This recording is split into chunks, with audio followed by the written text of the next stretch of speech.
జయ శ్రీమన్నారాయణ. ఈరోజు 221వ రోజు పారాయణలో భాగంగా శ్రీ విష్ణుపురాణే సంవ్యాఖ్యానే పంచమాంసే సప్తదశోధ్యాయ అక్రూరస్య బృందావన గమనం. ఇందు అక్రూరుడు బృందావనం చేరుకున్నాడు. తర్వాత పారాయణం. అప్యేష పృష్ఠే మమ హస్తపద్మం కరిష్యతి శ్రీమదనంతమూర్తి యస్యాంగుళిస్పర్శహతాఖిలాఘైః అవాప్యతే సిద్ధిరపాస్తదోషా. శ్రీమంతుడు అనంతుడు అయిన ఈయన తన చేతిని తన వెన్నుపైన ఉంచుతాడా? అట్లయినచో ఈయన వేళ్ల త్రాకిడి చేత నా పాపాలన్నీ తొలగిపోయి మోక్షరూప సిద్ధి తప్పక లభిస్తుంది.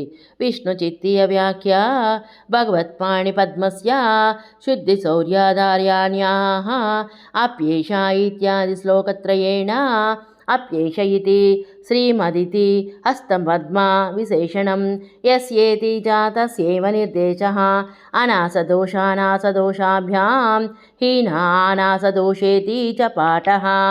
విష్ణు చిత్తే వ్యాఖ్యకు అనువాదం. భగవత్పాణి పద్మము యొక్క శుద్ధి శౌర్య ఔదార్యములను ఆప్యేష ఇత్యాది శ్లోకత్రయముచే చెప్పుచున్నాడు.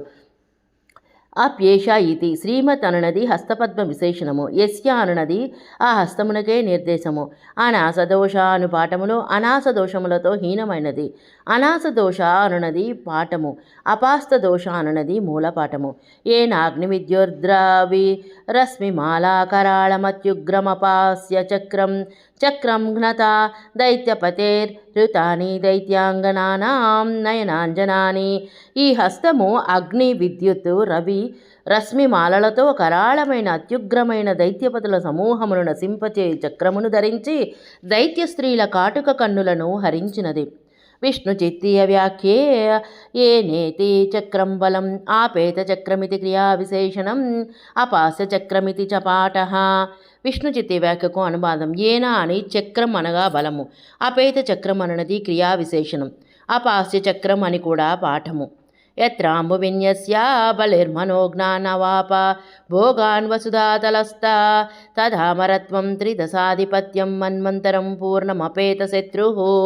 ఈ హస్తమున జలమునుంచిన బలచక్రవర్తి సుతలలోక భోగములను పొందెను. అట్లే అమరత్వమును తర్వాత మన్వంతరమున శత్రువులు లేని త్రిదశాధిపత్యమును పొందెను. అప్యేష మాం కంస పరిగ్రహేణ దోషాస్పదీభూతమదోషదుష్టం కర్తావమానోపహతం దిగస్తు తజ్జన్మయత్సాధు బహిష్కృతస్య.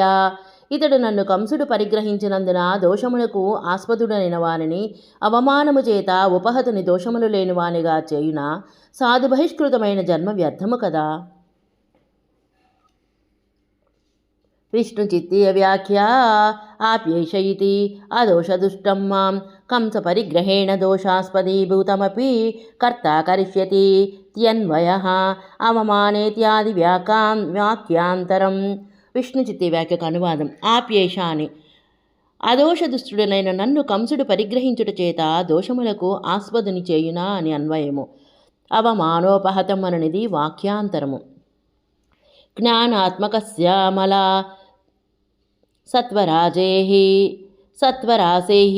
అపేతదోషస్య సదా స్ఫుటస్య కిం వా జగత్యత్ర సమస్తపుంసాం అజ్ఞాతమస్యాస్తి హృది స్థితస్య.